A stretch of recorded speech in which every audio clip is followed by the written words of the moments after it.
Hello and welcome to our GoLang tutorial series. If you haven't subscribed my channel yet, please subscribe Tech World with G. Today we are going to discuss Hello World program in Go language.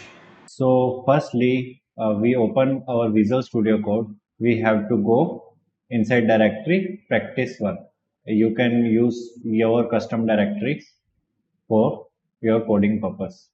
After that, I want to create a project for our GoLang.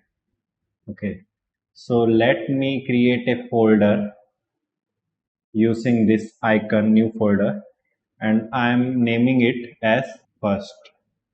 In the terminal, if this terminal is not open in your case, you can direct open it using this terminal and new terminal. Apart from that, you can use PowerShell, command prompt, git bash, any of these for your terminal. Now let's move forward. Go inside the directory first using cd first. Now you can see I am inside the first directory. So this first is our GoLang project. In order to code in Go language, we have to use modules. What are modules? We will discuss in a bit later. How to create a module is firstly we have created a directory. Now we have to initialize it as a module. How to initialize it? We have to use a command go mod init and then the module name. For let us say we are naming it example.com/first. Why I have kept example.com and first, we'll discuss it briefly a bit later. As soon as I hit enter, for now, see there is nothing inside this first folder. Okay, as soon as you hit enter, the module is initialized and you can see there is a file created named go.mod. It mentions the module name with module and then the module name and also the Go version that we are currently using. So since we have initialized our module, we will be able to code in Go language and as well as execute our module or packages. Okay. Now moving forward, we have to create a file that needs that we can execute. For us, we are going to create a hello world program. Hello world program is basic program to print hello world on execution. As soon as I execute this Go program, it should print hello world in the console. So let us create. For that, we have to initialize a package using package main. Inside package main, we have to declare a function main. From here, you can print the value hello world using a package name fmt.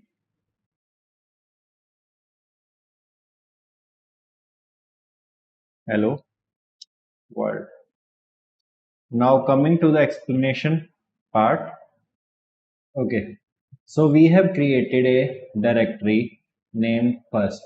Okay, this is the directory we have created and we have created this first directory as a module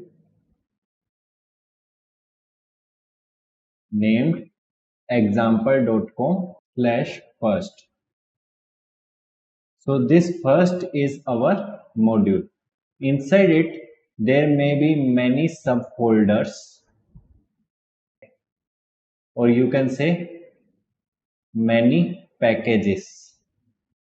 Packages. So every module can contain multiple packages, and inside each package, we can write multiple files of Go code. Okay. So let's say this is a package named, you can say hello.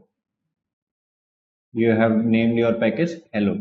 Inside it you can write multiple files. Let's say first.go, second.go. Each of these files will belong to the package hello and have to declare a keyword package hello. Each of this file would contain this line at the top of the code and can contain multiple functions belonging to the same package. So these are the module or the package structure. So if you did not understood by now, do not worry. We are just here to explain the hello world concept. Okay, we'll deep dive into the module section also. Moving forward, we have declared the first module. Your module specifies dependencies needed to run your code, including the Go version and set of other modules it requires.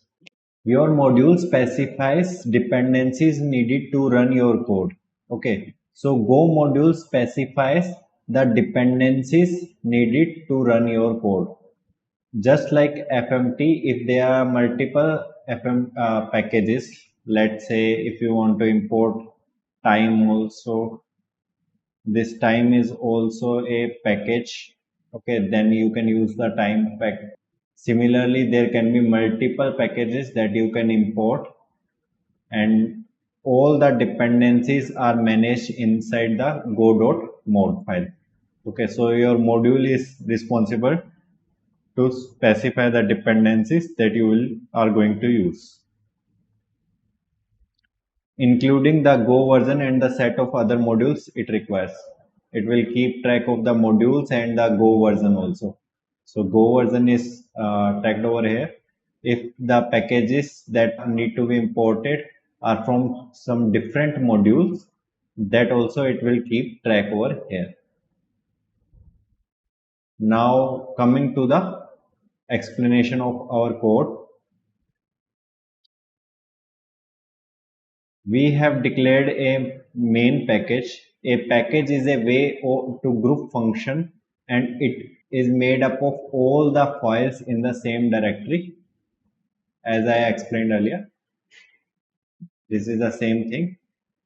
Import the popular FMT package. So we have imported a FMT package which contains function for formatting text. So it contains various functions for formatting text, including printing to the console, and the package is the standard library package.